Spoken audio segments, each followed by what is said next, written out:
అందరికీ నమస్కారం. చంద్రబాబు నాయుడు గారి కూటమి ప్రభుత్వం అధికారంలోకి రావంగానే సామాజిక న్యాయం ఎక్కడా అని నేను సూటిగా ప్రశ్నిస్తా ఉన్నా. మీ మొదటి సంతకమే సామాజిక మోసంపై చేశారు. బీసీ, ఎస్సీ, ఎస్టీ, ముస్లింలని అగౌరవపరిచారు. మీరు 2019లో ఉప ముఖ్యమంత్రి పదవుల్ని మీరిద్దరికి కేటాయించారు. ఒకటి నిమ్మకాయల చినరాజప్ప గారు కాపు సామాజిక వర్గం, కె కృష్ణమూర్తి గారు బీసీ గౌడ సామాజిక వర్గానికి ఇచ్చారు. మీ తర్వాత జగన్మోహన్ రెడ్డి గారు సామాజిక న్యాయం పాటిస్తూ మీకన్నా మిన్నగా మీరిద్దరికిస్తే జగన్మోహన్ రెడ్డి గారు 10 మందికి ఉప ముఖ్యమంత్రి పదవులు ఇచ్చారు. ఆయన 5 ఏళ్ల పాలనలో బీసీ, ఎస్సీ, ఎస్టీ, ముస్లిం, కాపు వర్గాలకి ఉప ముఖ్యమంత్రి పదవులు ఇచ్చి ఆ సామాజిక వర్గాల ఆత్మ గౌరవాన్ని పెంచారు. సామాజిక న్యాయం చేశారు. సోషల్ ఇంజనీరింగ్ లో ఆయన విప్లవాత్మకమైనటువంటి మార్పులు తెచ్చేటువంటి ప్రయత్నం చేశారు. మీరు అంతకన్నా మిన్నగా చేయాలి.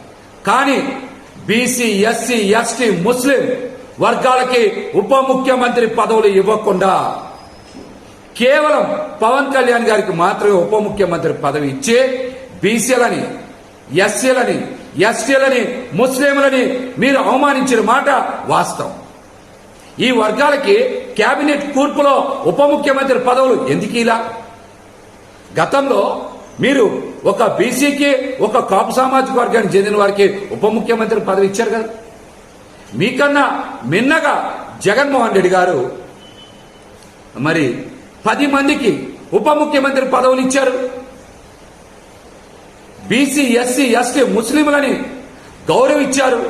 సామాజిక న్యాయం చేశారు. కానీ మీరు మాత్రం అధికారం చేపట్టినటువంటి మొదటి రోజే సామాజిక మోసం చేశారు.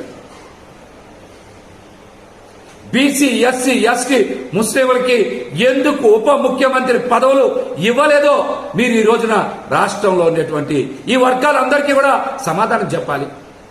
మీరు కష్టకాలంలో ఉన్నప్పుడు, మీ పార్టీల్ని మొయ్యాల్సి వచ్చినప్పుడు, మీరు ఇబ్బందుల్లో ఉన్నప్పుడు,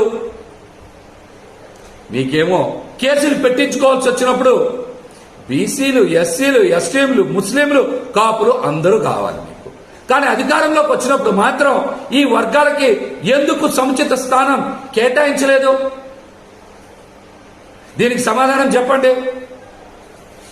జగన్మోహన్ రెడ్డి గారి కన్నా మిన్నగా మీరు సామాజిక న్యాయం చేయాలి అంటే మీరు అంతకు మించి క్యాబినెట్లో బీసీ, ఎస్సీ, ఎస్టీ, ముస్లింలకి స్థానాలు కేటాయించాలి.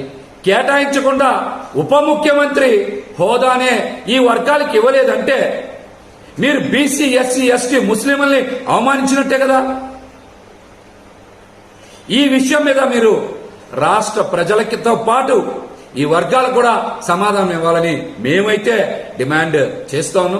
జగన్మోహన్ రెడ్డి గారు చేసినటువంటి అద్భుతమైనటువంటి సామాజిక మార్పు, సామాజిక న్యాయాన్ని ఇప్పటికైనా సరే బీసీ, ఎస్సీ, ఎస్టీ, ముస్లింలు, కాపులు గుర్తించాలి.